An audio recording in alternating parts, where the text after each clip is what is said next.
Hello बच्चों, आज इस वीडियो में मैं कंपाउंड इंटरेस्ट का वर्कशीट 2 के एक क्वेश्चन को सॉल्व करके आपको दिखाऊंगा और बताऊंगा कि इसमें आप लोग कैसे करके सवाल सॉल्व कर पाओगे और इसमें क्या न्यू है वर्कशीट 1 के कंपेयर में, है ना।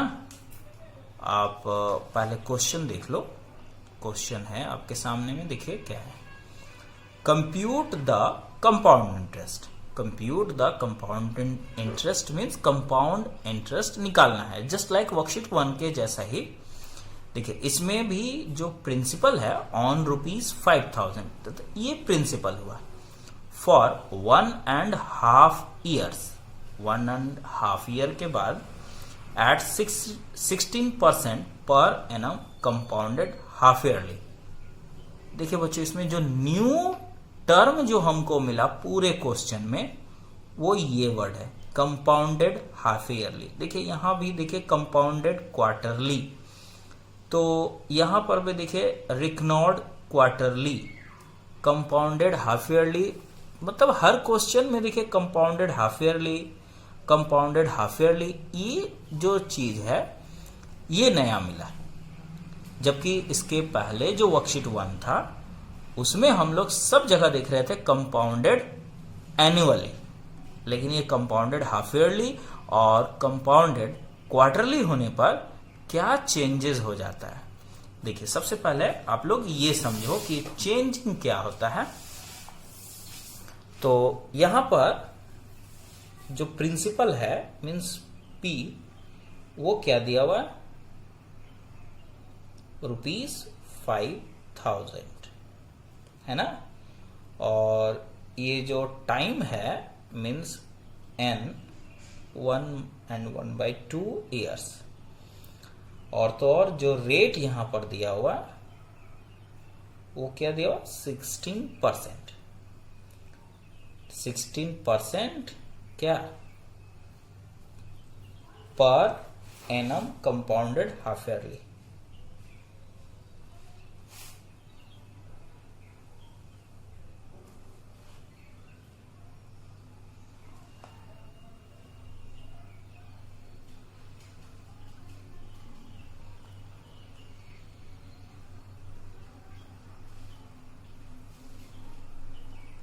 हाफ ईयरली, तो ये कंपाउंडेड हाफ ईयरली भी लिख सकते हो आप लोग, और कभी कभी आप लोगों क्वेश्चन में ये सेमी हाफ ईयरली इस तरह से भी आप लोगों को मिलेगा।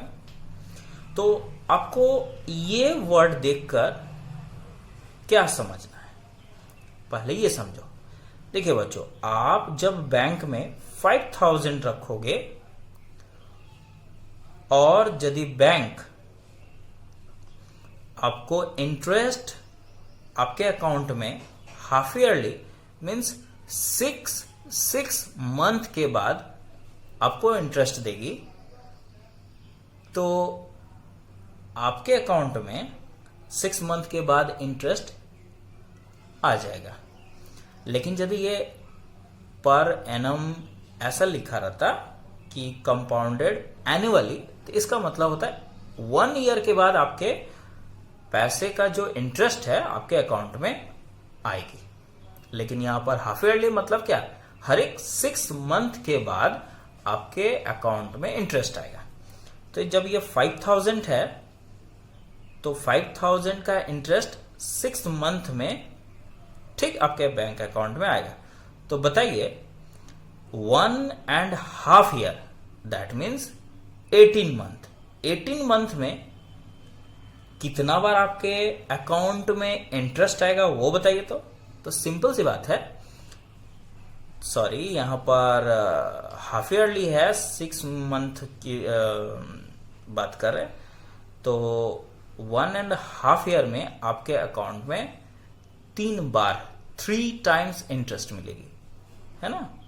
तो यहां पर आप लोग लिख सकते हो 3 half year. 3 half year that means 1 and 1/2 year, है कि नहीं। सिंपल सी बात है ना। 3 हाफ ईयर का मतलब तो समझ ही गए होगे। 6 मंथ में यदि एक बार इंटरेस्ट मिलता है तो 1/2 ईयर्स में आपको 3 बार मिलेगा इंटरेस्ट, मीन्स 3 हाफ ईयर, आप इसको ऐसे लिख सकते हो। अब देखिए बैंक में और एक चेंजिंग क्या होता है कि यदि आपके अकाउंट में 3 मंथ में इंटरेस्ट मिला तो ये जो रेट है ये रेट भी हाफ हो जाएगा। मीन्स ये रेट, अब जो न्यू रेट जिस रेट से आपको मिलेगा वो 16/2%, दैट मीन्स 8% जो है 8% का हिसाब से आपको मिलेगा पर हाफ ईयर।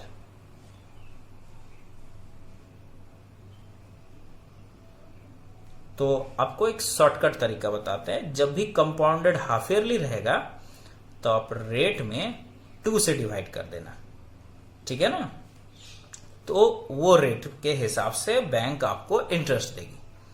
और टाइम का आपको तो बता ही दिए, 6 मंथ, तो 1.5 ईयर में 3 टाइम्स आपको मिलेगा, मीन्स 3 हाफ ईयर। अब आप निकाल सकते हो जिस तरह वर्कशीट 1 में मैं बताया था कंपाउंड इंटरेस्ट निकालने का, सेम अब यूज करना है आपको, है ना। यहां लिखेंगे simple interest for ₹5,000 for 1 year. 1 year के लिए आपको सिंपल इंटरेस्ट क्या मिलेगा, P/100 जो फॉर्मूला में बताया था, प्रिंसिपल इंटू रेट। रेट देखिए ये वाला है, सॉरी ये 8 इंटू टाइम आपको 1 ही रखना है बाई 100। ये 0 से ये 0 कट गया। अब आपके सामने जो अमाउंट है 400, मीन्स 5,000 रुपीज आप रखते हो तो 6 मंथ के बाद, सॉरी यहां पर ये 6 मंथ हो जाएगा, फॉर 1 ईयर नहीं, यहां पर 6 फर्स्ट जो है आपको लिखना है फर्स्ट हाफ ईयर, ठीक है ना, फर्स्ट हाफ ईयर। तो यहां पर आपको 1 ही लिखना है, और ऐसा करके आपको 3 बार हिसाब करना है। तो चलिए, तो यहां पर आप लिखेंगे amount at the end of 6 months. 5,000 आपके अकाउंट में था, 400 रुपीज और ऐड हो गया, टोटल 5,400 रुपीज आपके अकाउंट में अब 6 मंथ के बाद हो गया, ठीक है ना। तो अब जो नेक्स्ट जो होगा यही बन गया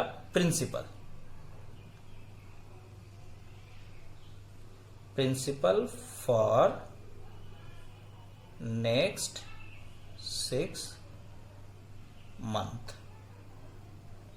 इक्वल्स टू 5,400 रुपीज। अब इसका इंटरेस्ट निकालिए। सिंपल इंटरेस्ट जो होगा इसका 6 मंथ के लिए अब आपके अकाउंट में ये पैसा यूज हो रहा है, नेक्स्ट 6 मंथ के लिए तो सिंपल इंटरेस्ट तो बैंक देगी ना, 5400 इंटू टर्म जो है यहाँ पर रेट जो है वो 8 ही रहेगा और टर्म 1 ही रहेगा बाई 100। ये 0 से ये 0 कटा। तो अब इस प्रकार आपको करना क्या है कि 54 को 8 से मल्टीप्लाई कर देना है, अभी 432 रुपीज। अब ये हो गया SI। अब फिर से आपको लिखना है amount at the end of, है ना, at the end of next 6 months. 6 month का, नेक्स्ट 6 मंथ का एंड में आपका अमाउंट कितना हो गया, 5,400 तो आपका प्रिंसिपल था और इस प्रिंसिपल पर 432 आपको मिल गया, क्या, इंटरेस्ट मिल गया, ठीक है ना। तो ये दोनों को आप ऐड करोगे तो हो गया 5832। 5832 आपका 1 year, 6 month means 12 month, 1 year में ये अमाउंट आपके अकाउंट में आ गया।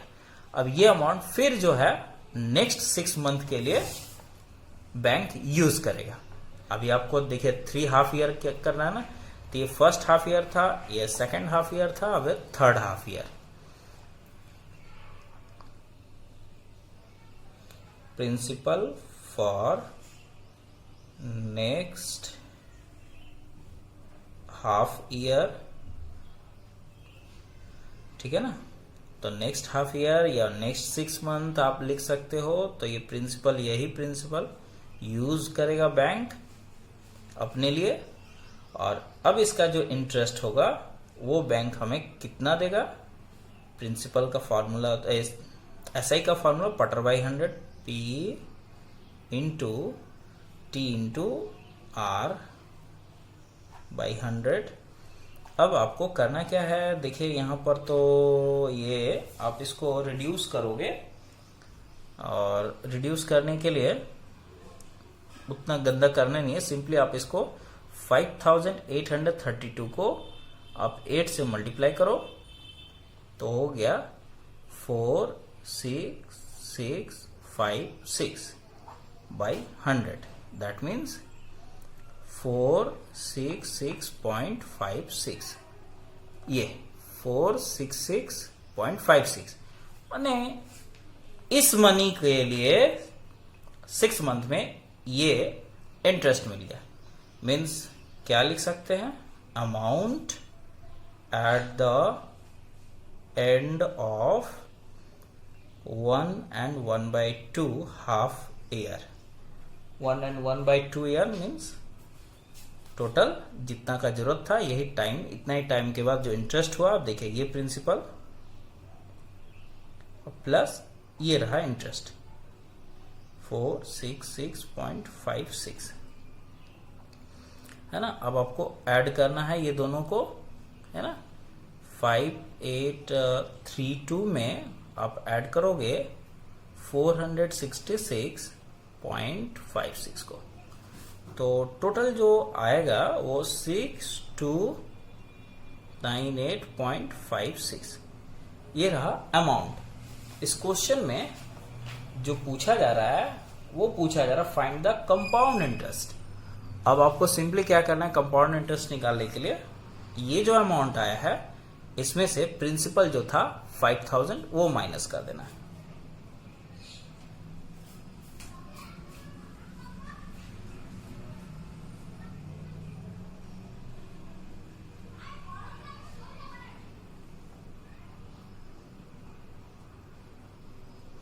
compound interest at the end of 1 and half year equals to 6298.56 minus 5000। इसमें से आपको 5000 निकाल देना है, तो बचा कितना 1298.56, तो ये आया, ठीक है ना बच्चों। आप लोग तो ये जो सॉल्यूशन है इससे आप लोग बहुत अच्छी तरह से फ्रेंडली हो चुके हो, किस तरह से बनाना चाहिए ये चीज तो जानते हो। सिर्फ जो इसमें जो फोकस करने वाली बात थी वो था ये पार्ट, इस पर फोकस करना है। हाफ ईयरली रहे तो रेट को 2 से डिवाइड कर देंगे, और टाइम में आपको देखना है यहाँ पर देखिए 1 and half ईयर था, 6 मंथ के इंटरवल पर यदि पेड करता तो वो, यदि यहां पर आप 2 ईयर पाते तो यहां 4 हाफ ईयर हो जाता है। 1 ईयर होता तो 2 हाफ ईयर, क्योंकि 1 ईयर में 2 हाफ ईयर होता है।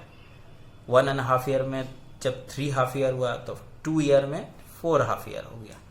तो आई होप बच्चों कि आप लोग इसे समझ गए होंगे, और इसके बाद के जो वीडियो आप लोगों को मैं दिखाऊंगा वो नेक्स्ट क्वार्टरली का हिसाब कैसे करते वो जरूर दिखाऊंगा, है ना। तब तक आप लोग ऐसा ही क्वेश्चन जो हाफ ईयरली से रिलेटेड है इस वर्कशीट में वो आप बना सकते हो इस प्रोसेस से।